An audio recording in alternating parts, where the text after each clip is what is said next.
Il y a Noël, mais il y a aussi la sortie de Star Wars après-demain, mercredi, sur les écrans. Le réveil de la Force, les fans l'attendent.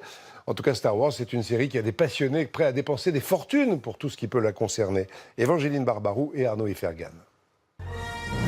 Nous garderons l'endroit secret, un entrepôt près de Paris où Patrice Giraud conserve amoureusement des pièces rarissimes. Comme dans les beaux musées, nous mettons toujours des gants pour manipuler tous les objets.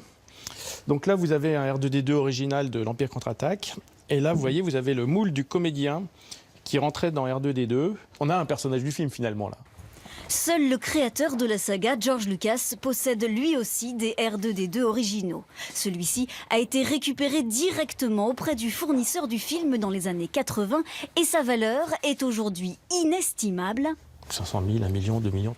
Mais qu'on se le dise, ici, rien n'est à vendre et tout est authentique. Et alors ça, c'est incroyable. Voilà ce qui reste du tout premier Dark Vador au monde. On a Dark Vador, le vrai, devant nous, quoi. Voilà, c'est le Saint Graal, quoi, de la science-fiction. Mon Graal, en fait, c'est cette photo signée par Harrison Ford. Si mon appartement brûle, la première chose que je prends, c'est ça, quoi. Sébastien est un collectionneur beaucoup plus modeste. Plusieurs centaines d'objets peuplent son appartement, des figurines surtout. Pour pas effrayer les gens, je cache certaines choses. Sa plus belle pièce, c'est celle-ci. C'est une réplique de sabre laser. Donc c'est le sabre laser de Darth Maul, c'est le méchant avec des tatouages rouges et noirs dans l'épisode 1.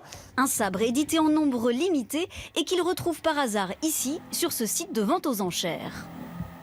Donc le sabre laser que j'avais acheté 250 €, il est ici proposé entre 800 et 1200 $. Et là, c'est typiquement une vente aux enchères qui est plus pour les amateurs fortunés, mais qui ne connaissent pas forcément le prix du marché. Star Wars rapporte, cette vente aux enchères par exemple, plus de 450 000 €. Et mercredi, c'est sûr, ils iront tous au cinéma.